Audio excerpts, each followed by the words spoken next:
വിഷ്ണു, ഭീകരവാദത്തെ ഒരു രീതിയിലും വെച്ച് പൊറുപ്പിക്കില്ല എന്ന ഇന്ത്യ ആവർത്തിക്കുമ്പോഴും ലോകത്തിനു മുന്നിൽ ഒറ്റപ്പെടുകയാണ് പാകിസ്ഥാൻ എന്ന രാജ്യം. ഇതുവരെ സമാധാനത്തിന്റെ രീതിയിലായിരുന്നു ഇന്ത്യയുടെ മറുപടി എല്ലാം തന്നെ. അപ്പോഴും പ്രകോപനം തുടരുന്ന ഒരു സാഹചര്യത്തിലാണ് ഇത്തരത്തിൽ പാകിസ്ഥാനെ പ്രതിരോധത്തിലാക്കിക്കൊണ്ടുള്ള ഇന്ത്യയുടെ ശക്തമായ തിരിച്ചടി ഉണ്ടായിരിക്കുന്നത്.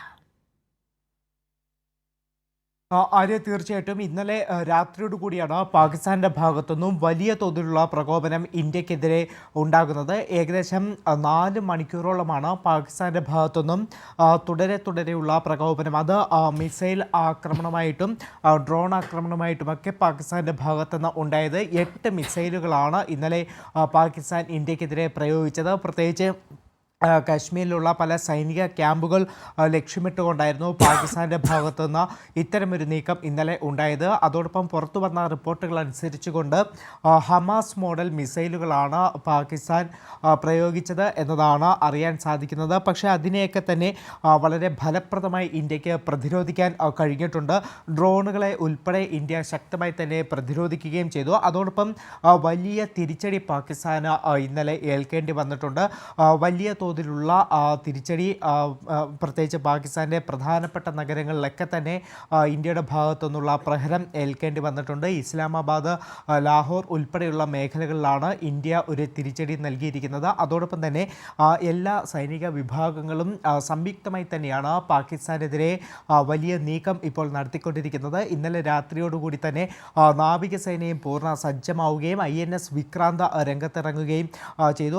INS വിക്രാന്തയിൽ നിന്ന് മിസൈൽ പാകിസ്ഥാനിലേക്ക് വർഷിക്കുകയും പ്രത്യേകിച്ച് കറാച്ചിയിലേക്ക് ലക്ഷ്യം വെച്ചുകൊണ്ടുള്ള ഒരു ആക്രമണം, ഒരു തിരിച്ചടി ഇന്ത്യയുടെ ഭാഗത്തു നിന്ന് ഉണ്ടാവുകയും ചെയ്തു. അത് 1971 ശേഷം ആദ്യമായിട്ടാണ് ഇത്തരത്തിൽ കറാച്ചിയിലേക്ക് ഒരു പ്രത്യാക്രമണം ഇന്ത്യയുടെ ഭാഗത്തു നിന്ന് ഉണ്ടാകുന്നത്. അത്തരത്തിൽ വലിയ തിരിച്ചടി പാകിസ്ഥാന് നേരിടേണ്ടി വരുന്നു. ഇന്ത്യയുടെ ഭാഗത്തുനിന്നും, അതായത് ഇന്ത്യക്കെതിരെ വലിയ പ്രകോപനം സൃഷ്ടിക്കാനുള്ള പാകിസ്ഥാൻ്റെ ശ്രമം അത് അമ്പെ പരാജയപ്പെടുകയും അതിന് വലിയ വില പാകിസ്ഥാന് നൽകുകയും ചെയ്ത ഒരു സമയത്ത് തന്നെ പാകിസ്ഥാനിൽ പാളയത്തിൽ പടയെന്നോണം വലിയ ആഭ്യന്തര കലാപത്തിലേക്കും കാര്യങ്ങൾ നീങ്ങിയിട്ടുണ്ട്. പ്രത്യേകിച്ച് ഇപ്പോഴത്തെ പാകിസ്ഥാൻ സൈനിക മേധാവിയായിരുന്ന അസീം മുനീറിനെ ആ ഒരു സ്ഥാനത്ത് നിന്ന് മാറ്റി എന്നതാണ് പുറത്തു വരുന്ന റിപ്പോർട്ടുകൾ. അസീം മുനീറിനെ കസ്റ്റഡിയിലെടുത്തിട്ടുണ്ട്. പാക് കോടതിയിൽ അദ്ദേഹത്തെ വിചാരണ ചെയ്യുമെന്നതാണ് അറിയാൻ സാധിക്കുന്നത്. അസീം മുനീറിന് പകരം ജനറൽ ഷംഷാദ് മിർസയായിരിക്കും പുതിയ സൈനിക മേധാവിയായി വരിക എന്നതാണ് പാകിസ്ഥാനിൽ നിന്നും വരുന്ന റിപ്പോർട്ടുകൾ. അതോടൊപ്പം തന്നെ ബലൂചിസ്ഥാൻ്റെ ഭാഗത്തു നിന്നും വലിയ ഒരു ആക്രമണം പാകിസ്ഥാൻ നേരിടേണ്ടി വരുന്നു. കറ്റ്വ ബലൂചിസ്ഥാൻ പിടിച്ചെടുത്തിട്ടുണ്ട്. അവിടെ നിന്ന് പാക് സൈന്യത്തിന് പിന്മാറേണ്ട ഒരു സാഹചര്യം ഇത്തരത്തിൽ ബലൂചിസ്ഥാൻ്റെ ആക്രമണത്തിൽ നിന്ന് ഉണ്ടായിട്ടുണ്ട്. ആ ഒരു രീതിയിൽ നോക്കിക്കഴിഞ്ഞാൽ പാകിസ്ഥാന് ഇരട്ടി പ്രഹരമാണ് ഇപ്പോൾ ഏൽക്കുന്നത് എന്ന് പറയേണ്ടി വരും. കാരണം ഒരു ഭാഗത്ത് ഇന്ത്യയെ പ്രകോപിപ്പിച്ചതിലൂടെ പാകിസ്ഥാന് തിരിച്ചടി ലഭിക്കുന്നു. മറുഭാഗത്ത് ബലൂചിസ്ഥാൻ്റെ ഭാഗത്തു നിന്ന് പാകിസ്ഥാന് പ്രഹരമേൽക്കുന്നു. അതോടൊപ്പം തന്നെ ആഭ്യന്തര യുദ്ധം വളരെയധികം ശക്തമാകുന്ന സാഹചര്യം കൂടിയുണ്ട്. അത്തരത്തിൽ വലിയ ഒരു പ്രതിസന്ധിയിലേക്ക് പാകിസ്ഥാൻ നീങ്ങുന്നു എന്നതാണ് നമുക്ക് മനസ്സിലാക്കാൻ കഴിയുന്നത്. നിലവിലത്തെ സാഹചര്യത്തിൽ പാകിസ്ഥാൻ മുൻ പ്രധാനമന്ത്രിയായിട്ടുള്ള ഇമ്രാൻഖാനെ മോചിപ്പിക്കണമെന്ന് ആവശ്യപ്പെട്ടുകൊണ്ട് വലിയ പ്രതിഷേധം പാകിസ്ഥാനിൽ നടക്കുന്നുണ്ട്. ഇമ്രാൻഖാൻ അനുകൂലികൾ തെരുവിലിറങ്ങി പ്രതിഷേധിക്കുന്നു എന്നതാണ് നമുക്ക് മനസ്സിലാക്കാൻ കഴിയുന്നത്. അതോടൊപ്പം തന്നെ മറ്റൊരു കാര്യമെന്ന് പറയുന്നത്, ഇപ്പോൾ ഇന്ത്യ IMFനോടും വലിയ തോതിൽ ചില സമ്മർദ്ദം ചെലുത്തുന്നുണ്ട്. അതായത് പാകിസ്ഥാന് നൽകുന്ന സഹായം അത് നിർത്തലാക്കണം, പാകിസ്ഥാനെ കരിമ്പട്ടികയിൽ ഉൾപ്പെടുത്തണമെന്നൊരു ആവശ്യമാണ് IMFനോട് ഇന്ത്യ ഉന്നയിച്ചിരിക്കുന്നത്. IMFും അടിയന്തര യോഗം ചേരുന്നുണ്ട്. അത്തരത്തിലൊരു നീക്കം കൂടി ഉണ്ടായിക്കഴിഞ്ഞാൽ പാകിസ്ഥാനെ സംബന്ധിച്ച് വലിയ തിരിച്ചടി തന്നെ ലഭിക്കുന്ന സാഹചര്യമുണ്ടാകും. നമ്മൾ തുടക്കത്തിൽ സൂചിപ്പിച്ച പോലെ ഇന്നലെ പാകിസ്ഥാൻ്റെ ഭാഗത്തു നിന്ന് വലിയ തോതിൽ ഇന്ത്യക്കെതിരെ പ്രകോപനമുണ്ടാകുന്നു. അതിൽ മിസൈലുകൾ ഉപയോഗിക്കുന്നു. അതോടൊപ്പം തന്നെ പാകിസ്ഥാൻ്റെ യുദ്ധവിമാനങ്ങൾ ഇന്ത്യയിൽ ഇന്ത്യൻ അതിർത്തി കടന്ന് ഇങ്ങോട്ടേക്ക് വന്നിരുന്നു. ആ യുദ്ധവിമാനങ്ങൾ ഇന്ത്യൻ സൈന്യം വെടിവെച്ചിടുകയും ചെയ്തിട്ടുണ്ട്.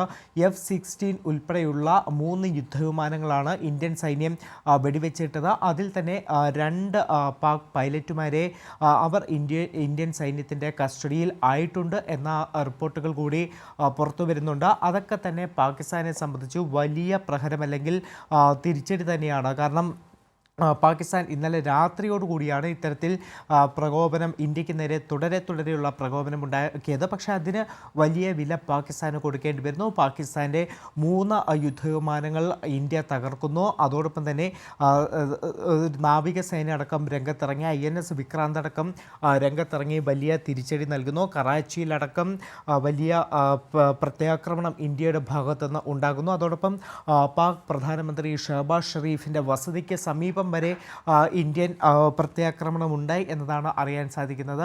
അതിനെ തുടർന്ന് പാക് പ്രധാനമന്ത്രിയായിട്ടുള്ള ഷഹബാസ് ഷെരീഫിനെ മറ്റൊരു സുരക്ഷിത താവളത്തിലേക്ക് മാറ്റി എന്നതാണ് പാകിസ്ഥാനിൽ നിന്നും പുറത്തു വരുന്ന റിപ്പോർട്ടുകൾ. എന്തായാലും ഇന്നലെ ഉണ്ടായ സംഭവ വികാസങ്ങളുടെ പശ്ചാത്തലത്തിൽ ഇന്ത്യ വലിയ തോതിൽ ജാഗ്രതാ നിർദ്ദേശം അല്ലെങ്കിൽ ഒരു സുരക്ഷാ ക്രമീകരണങ്ങൾ ശക്തമാക്കിയിട്ടുണ്ട്. അതായത് രാജസ്ഥാനിലടക്കമുള്ള അതിർത്തി മേഖലകളിൽ, ഈ പാകിസ്ഥാനുമായിട്ട് അതിർത്തി പങ്കിടുന്ന മേഖലകളിലൊക്കെ തന്നെ ഇന്ത്യ ഒരു റെഡ് അലർട്ട് പ്രഖ്യാപിച്ചുകൊണ്ടാണ് മുന്നോട്ട് പോകുന്നത്. രാജസ്ഥാൻ, പഞ്ചാബ് ഉൾപ്പെടെയുള്ള സംസ്ഥാനങ്ങളിൽ എല്ലാ വിദ്യാഭ്യാസ സ്ഥാപനങ്ങൾക്കും കോളേജുകൾക്കായാലും സർവകലാശാലകൾക്കുമെല്ലാം 3 ദിവസത്തേക്കൊക്കെ തന്നെ അവധി പ്രഖ്യാപിച്ച അടച്ചിട്ടുകൊണ്ടുള്ള സുരക്ഷാ ക്രമീകരണത്തിലേക്ക് പോകുന്നുണ്ട്. ഇന്ത്യയിലെ എല്ലാ വിമാനത്താവളങ്ങൾക്കും ജാഗ്രതാ നിർദ്ദേശം നൽകുകയും സുരക്ഷ വർദ്ധിപ്പിക്കാനായിട്ടുള്ള നിർദ്ദേശം നൽകിയിട്ടുണ്ട്. ജമ്മു കാശ്മീരിന് പുറമെ ഇത്തരത്തിൽ രാജസ്ഥാൻ, പഞ്ചാബ് ഉൾപ്പെടെയുള്ള മേഖലകളിലും പാകിസ്ഥാൻ്റെ ഭാഗത്തുനിന്ന് പ്രകോപനമുണ്ടായിരുന്നു. അതുകൊണ്ട് തന്നെയാണ് ഇവിടെയൊക്കെ വലിയ തോതിലുള്ള ജാഗ്രതാ നിർദ്ദേശം, സുരക്ഷാ ക്രമീകരണങ്ങളൊക്കെ ശക്തമാക്കിയിട്ടുള്ളത്. രാജസ്ഥാനിലാണ് അതിർത്തി മേഖലകളിൽ റെഡ് അലർട്ട് പ്രഖ്യാപിച്ച് ഇന്ത്യ മുന്നോട്ട് പോകുന്നത്.